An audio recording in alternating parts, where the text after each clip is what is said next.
महाराज जी, मेरा एक सवाल है। आपका मैं रोज़ वीडियो देखता हूँ और हवन आप हर रोज़ करते हो, नियमितता से करते हो। लेकिन जब हम अपने घर में हवन करते हैं तो हमें लगता है यार बहुत मुश्किल है।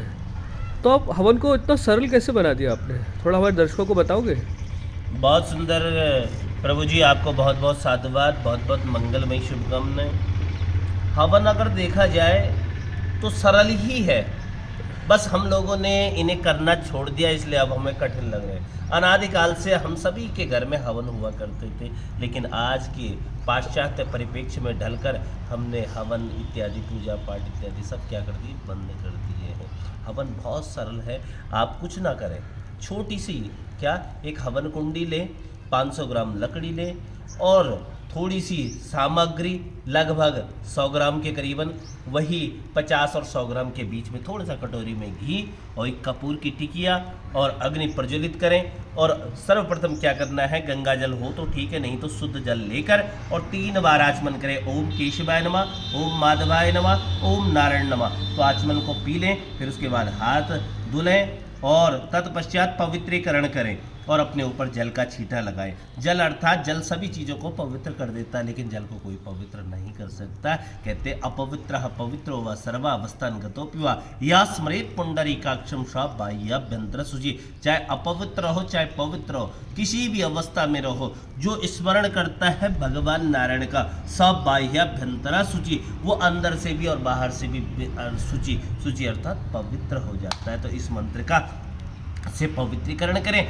तत्पश्चात अपने भगवान गणपति को प्रणाम करें और अगर आपको कोई मंत्र नहीं आता तो सिर्फ आप कहें ओम गंगणपते नमः। बस इस मंत्र से गणेश जी को प्रणाम करें।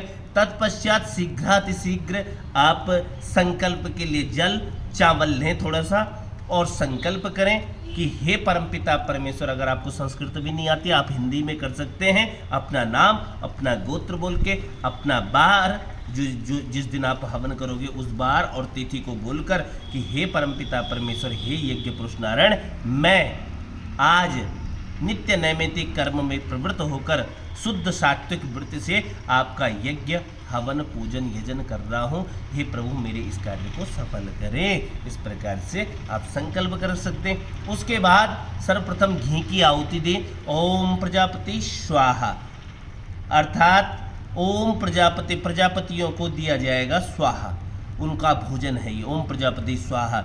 इसके बाद जो जल की कटोरी है सामने रखी, एक जल की कटोरी भी लें और उस जल को, कह रहे हैं घी को जैसे स्वाहा किया, इदम नमम में जल में छोड़े। इदम नमम, ओम प्रजापति स्वाहा, इदम प्रजापति, इदम नमम, ओम इंद्राय स्वाहा, इदम इंद्राय, इदम नमम, ओम सोमाय स्वाहा, इदम सोमा, इदम नमम।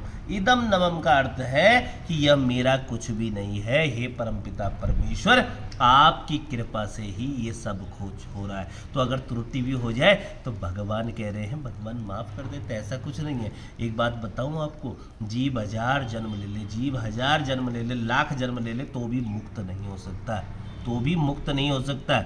यदि वह देखे तो कि अगर पाप कर्म, तो जीव कभी भी मुक्त नहीं हो सकता पाप कर्मों से। पाप कर्म तो रोज बनता है। आप जिस मार्ग से चल रहे हो, न जाने आपके पैरों के नीचे कितने जीव आकर मर रहे हैं।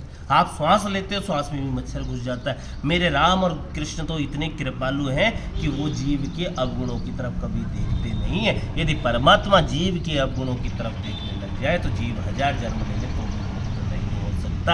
इसलिए कोई त्रुटि होती है तो भगवान से माफ भी करते। तत्पश्चात अपने इष्ट के निमित्तार्थ जो आपको गुरु मंत्र मिला है उससे आहुति दें। ठीक है, कुछ नहीं है आपके पास तो हनुमान चालीसा सबसे मूल, सबसे बजरंग चीज है। चारों जुग प्रताप तुम्हारा है, प्रसिद्ध जगत उजियारा। हनुमान चालीसा, इससे क्या दें, आहुतियाँ दें। और तत्पश्चात अंतिम में फिर पूर्णाहुति। पूर्णाहुति यज्ञ का अब विराम दिया जाएगा। यज्ञ को ओम पूर्णमिदः पूर्णमिदं पूर्णात् पूर्णमुदच्यते पूर्णस्य पूर्णमादाय पूर्णमेवावशिष्यते।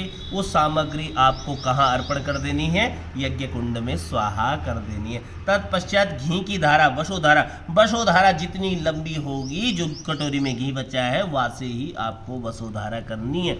वसुधारा करने से क्या है कि धीरे धीरे जैसे ही आप वसुधारा करेंगे तो जैसे उसकी धार टूटनी नहीं चाहिए, ऐसे ही हम भगवान यज्ञ पुरुष नारायण से प्रार्थना करते हैं। हमारे विज्ञास सतम जीवेम सरदा सतम श्रृणुयाम सरदा सतम प्रभुआम सरदा। हे प्रभु, जीवन भर निरोगी काया बने रहे, और जैसे इसकी धारा अचल है ऐसे ही हमारा जीवन पथ भी अचल बना रहे और सदा आपकी भक्ति में लीन रहे।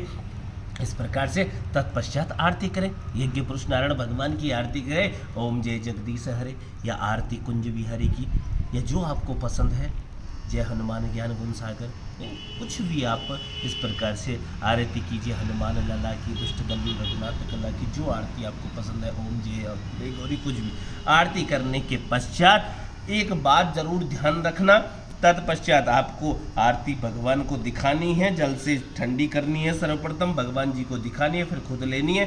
तत्पश्चात जो प्रणीता वहाँ जल रखा है, जहाँ आपने इदम नमम किया, उस जल को हाथ पर लेकर और अग्नि में अपने को तपाकर, हाथों को तपाकर, और फिर क्या लगाए अपने चेहरे पर इत्यादि। तो कहीं कोई रोग व्याधि होगी, यज्ञ भगवान की कृपा से वो रोग व्याधि भी क्या हो जाएगी, खत्म हो जाएगी। तत्पश्चात त्र्यायुख यानी जो हवन की बबूती है वह को लें और त्र्यायुखम जमदग्ने माथे पर लगाएं, दोनों कानों पर लगाएं और कंठ पर लगाएं।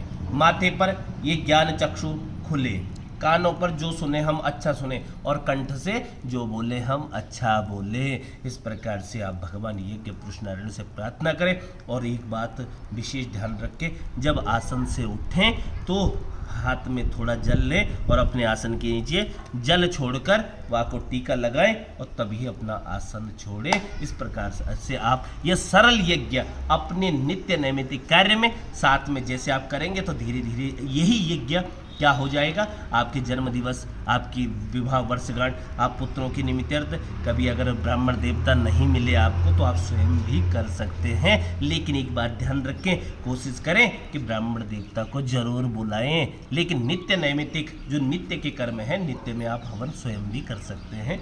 जैसे राधे राधे राधे।